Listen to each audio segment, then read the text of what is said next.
Catherine the Great, Chapter 2. A gentle knock on the study door interrupted Paul's thoughts. The footman had returned to ask if anything was needed. "A tray of tea," said Paul, "and some to eat, and see if there is any news from the doctors attending the Empress." The servant went away, and the man who hoped shortly to be the Emperor of all Russia stood before the fire, his hands clasped behind his back, thoughtfully staring into the fire. Then, once again, he took up his mother's diary and stood to read it, not bothering to lock the door. Moscow, March 6, 1744. How anyone expects me to learn Russian so quickly, I'll never understand. I haven't been here for a month, yet I am expected to speak like a Muscovite.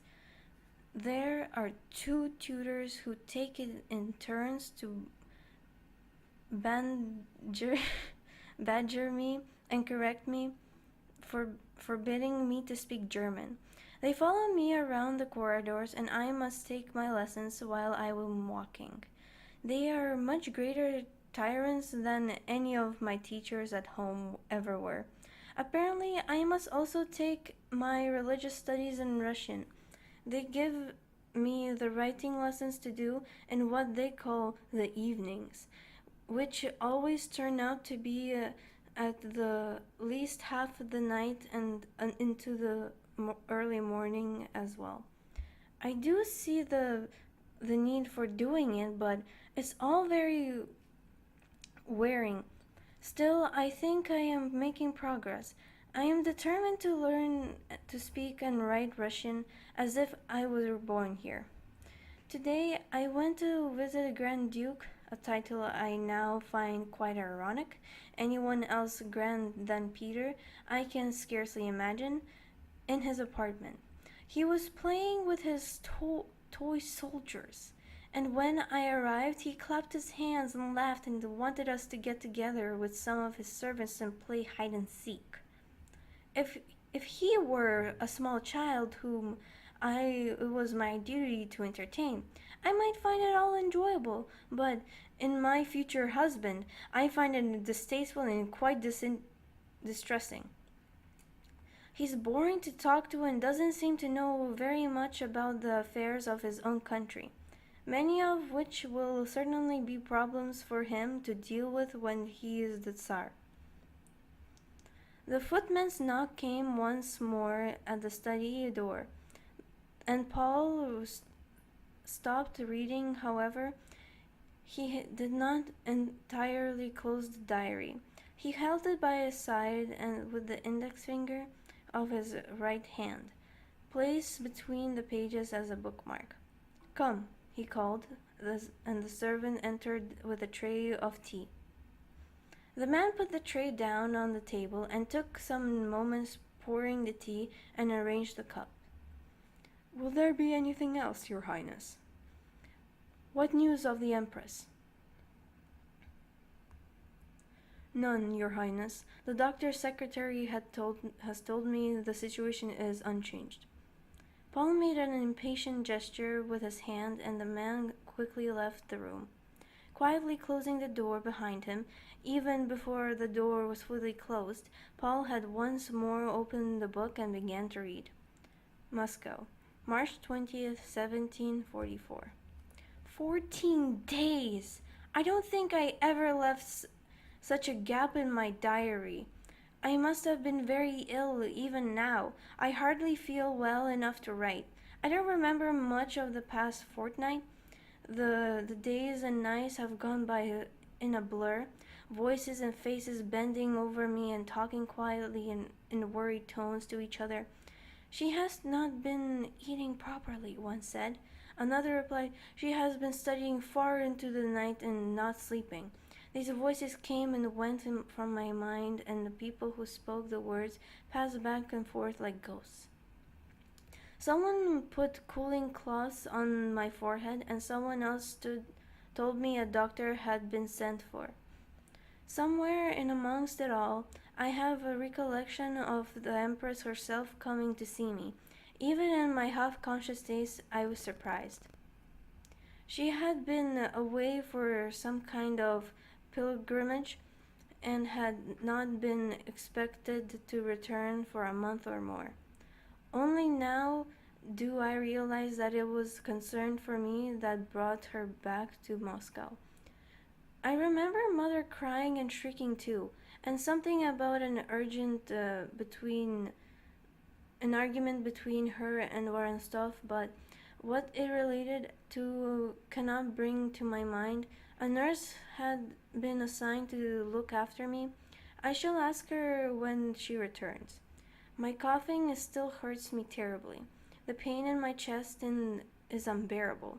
My body feels thin, as if I haven't eaten for weeks, although I seem to remember a nurse pulling me into a sitting up position and pushing spoonfuls of soup into my mouth. I can't write any more now. I feel exhausted. Paul turned the page of his mother's diary. A folded note fell to the floor.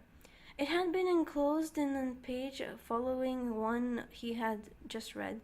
Paul immediately noted the different handwriting and knew that it had been written to his mother rather than by her, even before he began to read. March 27th, 1714. Sophie, the Empress' insistence that you were to be bled by the doctors filled me with horror. You know that my brother, your uncle, died from such treatment, and I no intention are of allowing the same thing to happen to you. In beginning overruled in this matter, my position here as your chaperone and support has been compromised. I understand only from gossip amongst the servants.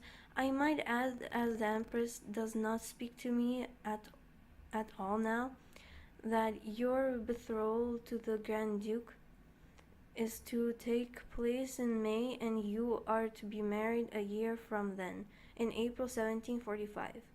I shall remain in Russia to see you married, but will leave for Germany immediately after your wedding. Mother. Paul noted that brevity of the letter and its complete lack of any term of affection or love.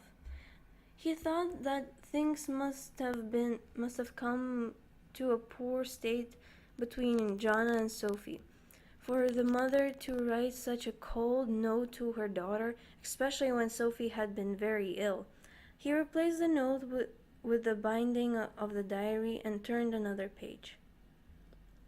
Moscow, April 10th, 1744. My betrothal day and my renaming day. I am now officially engaged to Grand Duke Peter, and my name has changed to Grand Duchess Catherine of Russia. I am not plain old Sophie anymore. What a day it had been. The ceremony was very grand. All the noble families in Moscow sent representatives, so there are a very large crowd. The elderly men in their suits were dignified and formal. Most of the young men were in military uniforms, and even Peter managed to look good grown up for a change. The women in their colorful spring dresses, moving about in the garden, completed with what was quite a spectacular picture. The whole thing must have provided wonderful subjects for the artists who had been employed to capture the scene. The spring weather had been perfect, and although plans had been made to move the ceremony to the great hall if necessary, it was perfectly lovely on the large lawn of the estate side rose garden. I think I am completely recovered from my illness. My appetite had returned, and my cough had diminished to a point where it troubles me only a little at night. The scars on my ankle where the doctors bled me several times, I believe it must have been are healing well. I think if it had not been for their attentions, I may very well have died. Every day I walk in the gardens with my ladies in waiting. I do so enjoy their conversations. And of course, I am back to studying Russian. I knew that my tutors would not let me off for long. They are slave drivers. I am sad that I no longer see mother. She has at the she was at the betrothal ceremony, of course, and she spoke to me very kindly, but we don't spend much any time together now. I do miss her company, even though we do not agree about many things. She is, after all, the only real link to I have here in Moscow, with my home in Anhalt. I rarely hear from father. Only 1 or 2 letters have come from him in all the months I have been here. End of chapter 2.